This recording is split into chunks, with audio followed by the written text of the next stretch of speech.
Pessoal, dentre os temas que eu vou discutir com vocês nessa análise de hoje, se encontra o assunto que dá título à análise, é o motivo pelo qual tu clicou para assistir este vídeo ou ouvir este áudio, não sei de que maneira tu está acessando esse conteúdo, mas é o fato de que existe um medo, uma tensão em torno da possibilidade, em torno do receio de que o ex-primeiro-ministro paquistanês que foi derrubado do poder, então ele foi apeado do poder muito provavelmente por forças estrangeiras, seja assassinado por causa do levante popular que ele tem estimulado dentro do Paquistão para que as eleições, para que existam novas eleições para que o povo possa escolher a configuração do Congresso, do Parlamento paquistanês e muito possivelmente devolver o poder ao partido e a esse ex-primeiro-ministro que foi derrubado do poder, muito provavelmente por uma intervenção estrangeira, já que os próprios norte-americanos, dias antes dele ser derrubado, tinham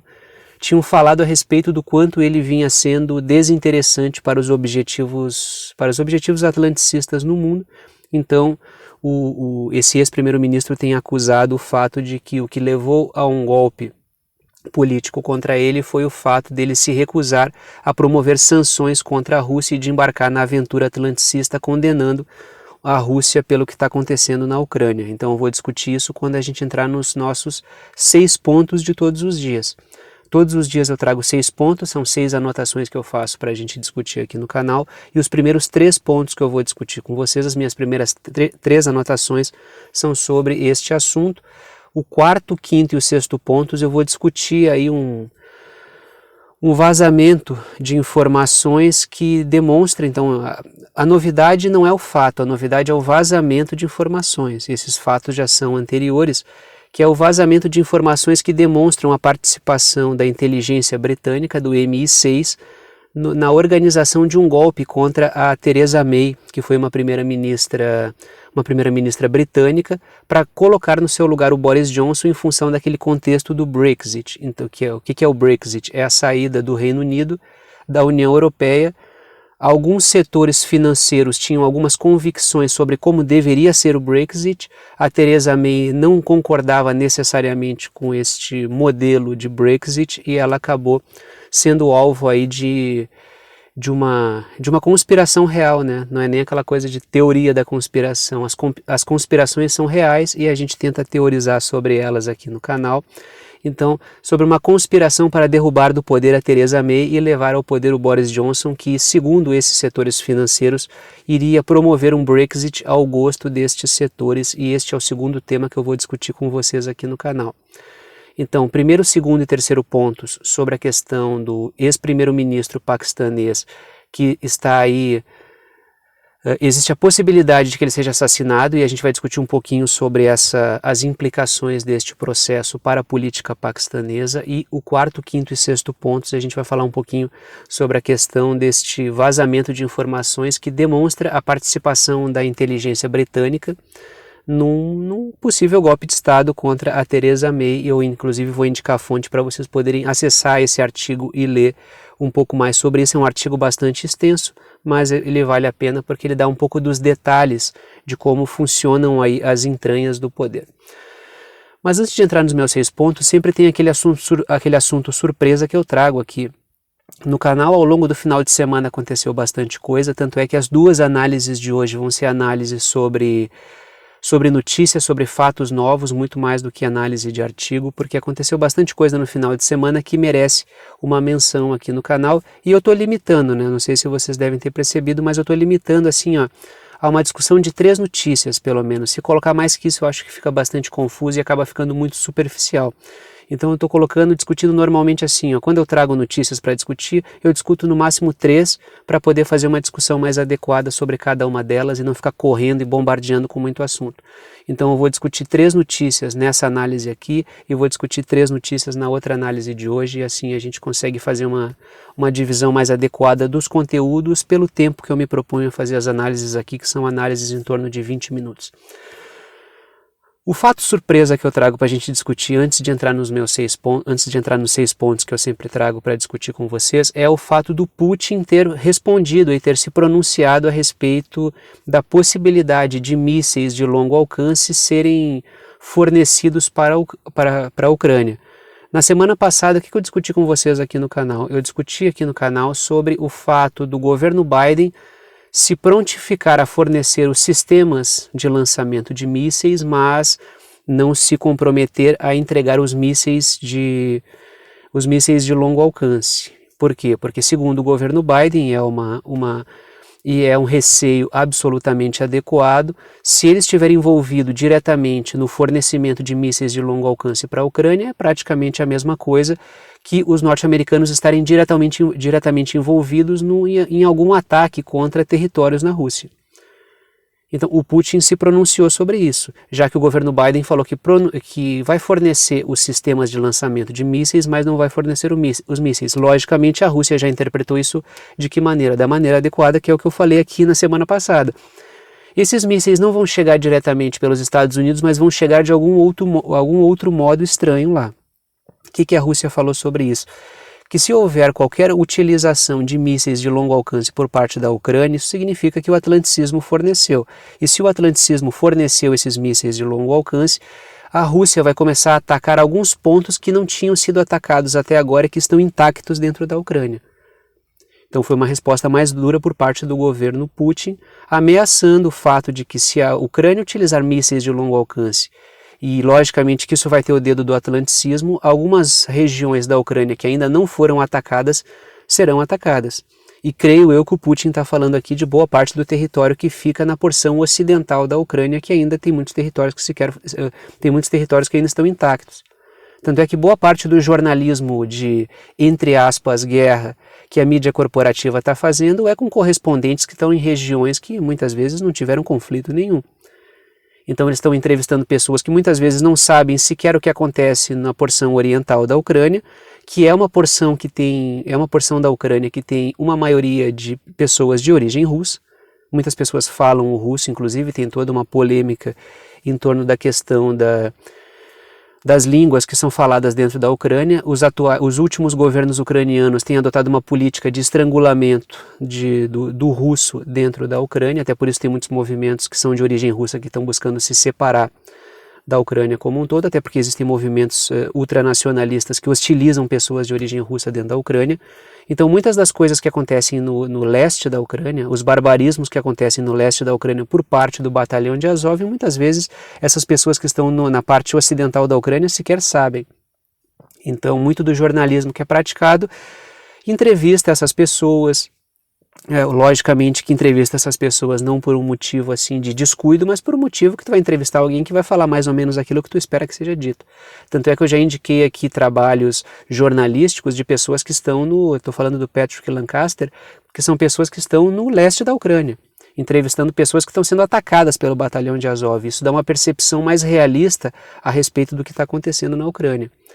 Então, assim, o fato que eu trouxe para vocês é o seguinte: o Putin falou que vai ter retaliação pesada se, por acaso, esses mísseis de longo alcance chegarem à Ucrânia. Eles só poderão chegar até a Ucrânia pelas mãos atlanticistas. Então, vamos ver o que vai acontecer aí e se a Ucrânia realmente vai utilizar esses mísseis, se esses mísseis chegarem até a Ucrânia. O que o Biden falou foi o seguinte: olha, eu forneço os lançadores, mas eu não forneço os mísseis. Os mísseis vão chegar de algum outro modo, e a gente sabe muito bem que os norte-americanos têm N maneiras de fazer esses mísseis chegar até as forças armadas e os grupos paramilitares ucranianos. E tem uma coisa: a quantidade de armamento que está chegando na mão de grupo paramilitar neonazi é uma coisa absurda. Então a gente está vendo aí as forças atlanticistas financiando grupos fascistas no mundo. Sendo que quando tu vai fazer qualquer colocação na rede social, esses mesmos interesses te chamam de fascista. Então, é mais ou menos assim a lógica: eu financio o fascismo real enquanto rotulo todo mundo de fascista nas redes. É algo mais ou menos nessa linha que tem acontecido. Claro, existe muito movimento fascista na rede também, mas a gente sabe que 90% das atribuições que são feitas a conteúdo antidemocrático na rede não tem nada a ver com conteúdo antidemocrático. Isso é apenas uma retórica atlanticista. Vamos entrar nos 6 pontos agora e vamos discutir um pouquinho dessa questão do primeiro-ministro, do ex-primeiro-ministro. Na verdade, o cara ele deveria ser o primeiro-ministro paquistanês. O que aconteceu é que ele foi golpeado e por isso que eu chamo ele de ex-primeiro-ministro, mas na verdade, em termos de direito, o cara deveria estar no poder ainda. O cara foi ali, tomou uma rasteira do parlamento paquistanês, muito do qual ele denunciou que são grupos que agem em prol dos interesses estrangeiros dentro do Paquistão. A quantidade de protestos, assim, o tamanho dos protestos que tem acontecido no Paquistão por causa disso são enormes. Logicamente que tu não vai ver isso na mídia corporativa, né?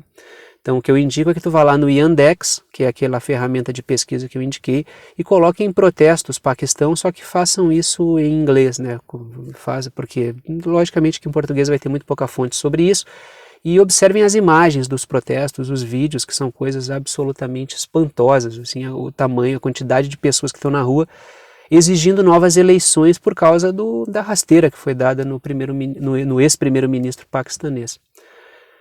Primeiro ponto, a polícia de Islamabad, né, que é a capital paquistanesa, reforçou a segurança em torno do ex-primeiro-ministro do Paquistão. Repito, a polícia de Islamabad reforçou a segurança em torno do ex-primeiro-ministro paquistanês por causa do risco de um assassinato. Se esse assassinato realmente acontecer, isso vai gerar uma turbulência política enorme dentro do Paquistão, porque tu já tem protestos gigantescos em torno da figura do ex-primeiro-ministro paquistanês, que é um cara que, se eu não me engano, já falei isso aqui no canal com vocês, mas se eu não me engano, tá? Se eu estiver enganado, por favor, me corrijam, posso estar confundindo com alguém. Esse cara, ele era jogador de cricket e ele é um cara bem popular, então ele tem um apelo popular muito forte e ele vinha trazendo uma pegada bastante nacionalista paquistanesa, então ele vinha tendo um apelo popular muito grande. Ele é um cara que levanta a bandeira da luta contra a corrupção também, então ele é um cara que ele tem um apelo popular muito forte, então a população gosta dele e ele foi apiado do poder, sendo que ele estava tentando promover uma política regional bastante diferenciada, de não hostilizar diretamente a Índia, de não bater de frente com a Rússia, criticando, adotando uma posição atlanticista. Então, de certo modo, ele frustrou a intenção de potências ocidentais de que o Paquistão seja uma espécie de base avançada ocidental no mundo oriental. Então, ele frustrando isso, ele virou uma espécie de inimigo desses interesses, até por isso foi apiado do poder. Segundo ponto, o ex-primeiro-ministro tem estimulado protestos por novas eleições no país. Então, como ele se posicionou contra as sanções em relação à Rússia, ele virou uma espécie de inimigo das forças ocidentais, do atlanticismo. Tanto é que o próprio líder político da Índia, que é o Narendra Modi, ele tem sido pressionado a adotar uma conduta crítica em relação à Rússia também, só que ele tem se recusado a isso. Por que ele tem se recusado a isso? Porque para os interesses indianos não é interessante fazer esse tipo de movimento. O interessante da gente observar é que quanto mais o tempo passa, mais se afirma aquela realidade de uma multipolaridade, que é o fato de muitas nações, sobretudo o que a gente chama na geopolítica de sul global, que não são as potências centrais, sobretudo as potências ocidentais, estão se recusando a adotar uma conduta muito subalterna. E isso tem gerado um imbróglio aí em relação às potências ocidentais, que têm visto isso como uma espécie de insubmissão perante os interesses transnacionais. E de certa forma é. Então, assim como tem uma pressão sobre o Paquistão, tem uma pressão sobre a Índia, a gente tem uma crise enorme no Sri Lanka, então tu tem vários países que estão sob forte pressão. Boa parte dos países do continente africano também se recusam a adotar uma postura subserviente em relação ao atlanticismo no que diz respeito à questão de sancionar a Rússia e virar as costas para a China. Isso significa o quê? Que as forças centrais, aqueles interesses baseados nos Estados Unidos e baseados no Reino Unido, estão perdendo o controle total das ações. Isso está promovendo o quê? Uma mudança da estrutura de pensamento geopolítica e também da própria estrutura física concreta de relações geopolíticas contemporâneas, que é o que a gente chama de multipolaridade. É um ambiente mais conflituoso, com certeza, sempre discutimos isso aqui no canal. Mas é com certeza um ambiente muito mais interessante, porque abre possibilidade para que outras nações coloquem na mesa os seus interesses. E isso é importante. A questão é a seguinte: o poder de fogo que o atlanticismo possui para gerar desestabilização de regimes políticos é enorme. Por isso que a gente vai ver várias tentativas de golpe, vários processos do que se chama de revoluções coloridas. Tiago, eu não sei o que é uma revolução colorida, então dá uma pesquisada aí, revolução colorida. E é um tema que eu tenho certeza que tu vai gostar bastante dele. Diga-se de passagem, não tinha assistido ainda o documentário Só para dar uma dica aí, né? Tá no YouTube, tá? Ele tá no YouTube aí, vai estar com uma tarja de censura de idade, mas não é nada que a gente já não conheça. Quem acompanha o canal sabe que a gente também toma tarja de idade aqui, né? Para tu poder assistir as análises, algumas análises minhas que eu fiz, tem que botar a idade correta, né? Tive uma tarja desse tipo em alguns vídeos aqui do canal, mas tu vai conseguir colocar, basta tu te logar e colocar ali, que tu consegue assistir ao documentário do Oliver Stone, que é Ucrânia em Chamas. Não tinha assistido esse documentário ainda, e é um documentário muito bom, tá? Inclusive ele fala de como é que se engendra ali uma revolução colorida. Indico que vocês assistam. Se chama Ucrânia em Chamas. Então fica a minha dica aí. Pesquisem no YouTube, façam um login para vocês comprovarem que vocês têm a idade de vocês e que podem assistir. Mas logicamente que não tem nada a ver com questão de idade. Boa parte de vídeos de porcaria, com nudez explícita, com palavreado altamente asqueroso, não precisa colocar essa questão da idade. O que eles estão fazendo aí é simplesmente um processual para que muita gente não assista o vídeo mesmo. Deixa eu continuar no assunto aqui para não me perder. Terceiro ponto. Se o ex-primeiro-ministro for assassinado, uma guerra civil poderá explodir no país. Essa é a questão principal em torno do que acontece no Paquistão. Porque já existe uma grande insatisfação popular. Se o ex-primeiro-ministro for assassinado, esse cara vai virar um mártir. Por quê? Porque ele é uma figura que já está botando muita gente na rua. Esse cara já está colocando muito mais do que a oposição sob pressão, ele está colocando todo o regime político sob pressão. Então não é questão, ele não está questionando o regime político, tá? Ele está simplesmente querendo eleições, porque segundo ele foi apeado do poder de maneira injusta, e eu acho que a forma como a coisa ocorreu foi uma intervenção estrangeira. Isso é o meu posicionamento sobre isso. Mas, claro, tem que deixar claro o posicionamento que a gente tem. Agora, ele não está questionando o regime, ele está pedindo novas eleições. Ele não está querendo assumir como um ditador, não tem nada a ver com isso. Ele está simplesmente questionando o processual e que se dê à sociedade uma nova chance de votar para passar limpa essa situação. E a questão, logicamente, é que o regime não quer isso, porque sabe que muito provavelmente ele vai vencer de maneira esmagadora. Então, dito isso, vamos passar para o próximo assunto aqui para a gente pincelar esse tema, porque esse tema é importante. Tá? Faz tempo que eu estou com esse assunto para falar e não consegui encaixar. Eu resolvi encaixar hoje porque o tema é importante. Quarto ponto.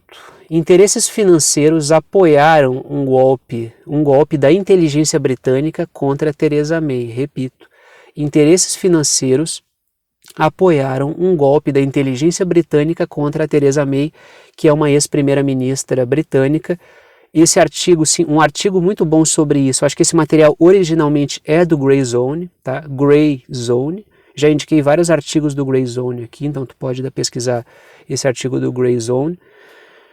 E esse artigo aí, ele traz um detalhamento de como o processual se deu. Segundo esses grupos que queriam derrubar a Theresa May do poder, era necessário que fosse promovido um Brexit que rompesse de maneira mais drástica os laços entre o Reino Unido e a União Europeia. Já a Theresa May queria fazer um processo de transição para que setores econômicos e sociais britânicos sentissem menos a transição desse Brexit. Hoje a gente tem várias polêmicas por causa da forma como foi feito o Brexit. Logicamente que esses grupos que bancaram o Brexit da maneira como ele ocorreu, esses grupos aí, eles capitalizam em cima dessas crises geradas. Logicamente, quando a gente fala de interesses financeiros, tudo é interesse econômico e interesse de poder político. Então, segundo estes grupos que financiaram o Brexit tal como ele aconteceu, ele gera ganho para certos setores. A forma como a Theresa May vinha conduzindo as coisas geraria um impacto menor sobre alguns setores econômicos e alguns setores sociais.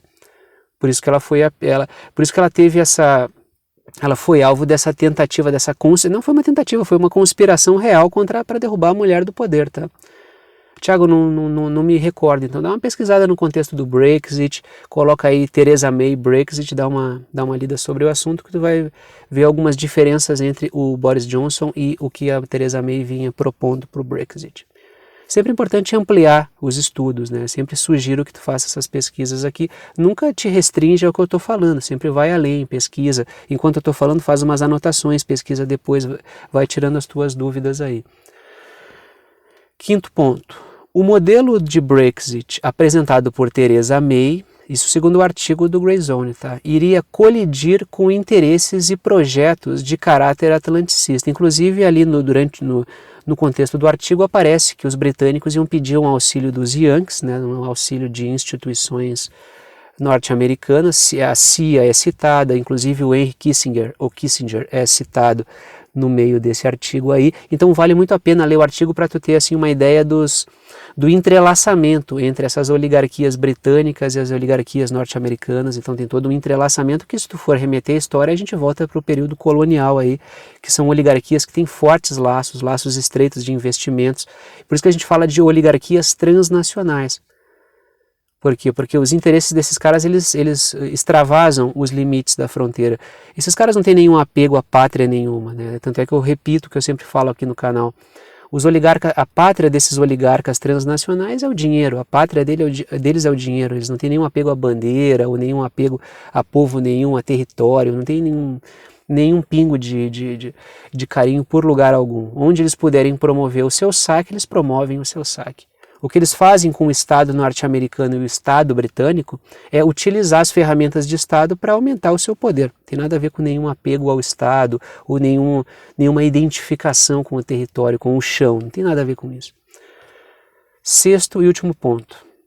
A mídia britânica está afirmando que esse episódio trata-se de vazamento russo, como é o de sempre. Sempre que aparece alguma coisa que compromete algum governo, e sobretudo se for o governo britânico ou o governo norte-americano, sempre é um russo que promoveu um vazamento para prejudicar a integridade da nação. Sempre tomem cuidado com essa história assim de eles estão querendo causar diversionismo, eles estão querendo atacar a integridade da nação.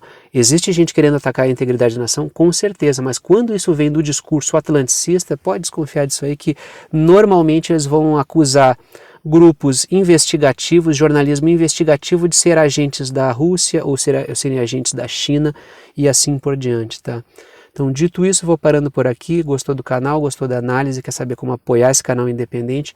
Todas as formas de apoio estão na descrição aqui embaixo. Eu agradeço a todos que apoiam e mantêm esse trabalho diário funcionando. Se não fosse o apoio financeiro de vocês, esse trabalho independente não poderia continuar.